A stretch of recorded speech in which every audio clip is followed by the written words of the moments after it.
আসসালামু আলাইকুম প্রিয় সরকারি চাকরি প্রত্যাশী ভাই বোনেরা, আশা করি আপনারা ভীষণ ভালো আছেন।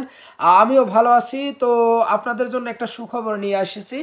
সেটা হচ্ছে খাদ্য অধিদপ্তরের যে বিশাল নিয়োগ বিজ্ঞপ্তি ছিল ১৭৯১টি পদের, সেই পদের চতুর্থ ধাপের পরীক্ষা অনেকেই অনুমান করছে বা গুঞ্জন ছড়িয়ে পড়েছে ইতিমধ্যেই যে আগামী ২৫/১০/২০২৫ রোজ শনিবার এই পরীক্ষার অর্থাৎ চতুর্থ ধাপে উপখাদ্য পরিদর্শক, যেটাতে আপনার আবেদন ছিল প্রায় ৪,৭৮,৫৬১ জনের বিশাল বিশাল প্রার্থী কিন্তু আবেদন করেছে এই পদটির জন্য। এটা ১৩তম গ্রেডের একটা চাকরি, অত্যন্ত লোভনীয় চাকরিও আপনারা বলতে পারেন।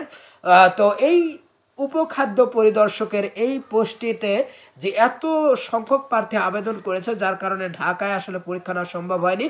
শুরুতে এমসিকিউ পদ্ধতি হবে, এরপরে লিখিত, তারপরে কিন্তু ভাইবা, এরপরে কিন্তু চূড়ান্ত রেজাল্টের মাধ্যমে নিয়োগ পাবে প্রায় 429টি পদ রয়েছে এই উপখাদ্য পরিদর্শকে। তো চলুন আমরা কথা না বাড়িয়ে কাজের কথায় আসি। তো যে কথা বলছিলাম যে এই পরীক্ষাটি আগামী 25/10/2025 রোজ শনিবার বাংলাদেশের 8টি বিভাগীয় শহরের পাশাপাশি জেলা শহরে অনুষ্ঠিত হবে। মোট 18টি, অর্থাৎ 8টি বিভাগ এবং প্রায় আপনার হচ্ছে 10টি জেলা, মোট 18টি জেলাতে এই অনুষ্ঠিত হবে এই আপনার হচ্ছে উপখাদ্য পরিদর্শকের পরীক্ষাটি। তো জেলাগুলো হচ্ছে ঢাকা, ফরিদপুর, টাঙ্গাইল, ময়মনসিংহ, চট্টগ্রাম, কুমিল্লা, নোয়াখালী, রাজশাহী, নওগাঁ, বগুড়া, রংপুর, দিনাজপুর, খুলনা, কুষ্টিয়া, যশোর, বরিশাল, পটুয়াখালী ও সিলেট।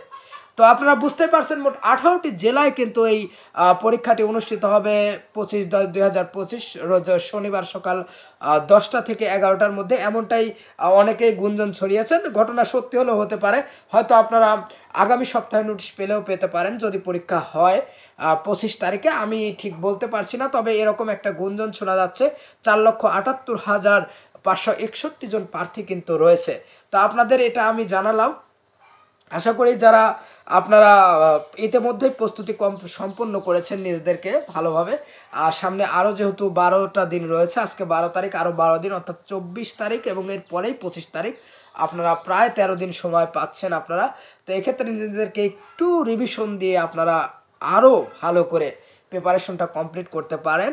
এবং আশা করি যাদের যাদের বিভিন্ন চাকরির আপনারা খবরাখবর বা বিজ্ঞপ্তি নোটিশগুলো পেতে চান নিয়মিত, তারা অবশ্যই আমার ফেসবুক চ্যানেল টিকে ফলো করে রাখবেন। বিশেষ করে ফেসবুক পেজ যেটা রয়েছে ইউএস হাবিবুল্লাহ এবং ইউটিউব চ্যানেল রয়েছে ইউএস হাবিবুল্লাহ, আপনারা চাইলেও এটাকে ফলো দিয়ে রাখতে পারেন।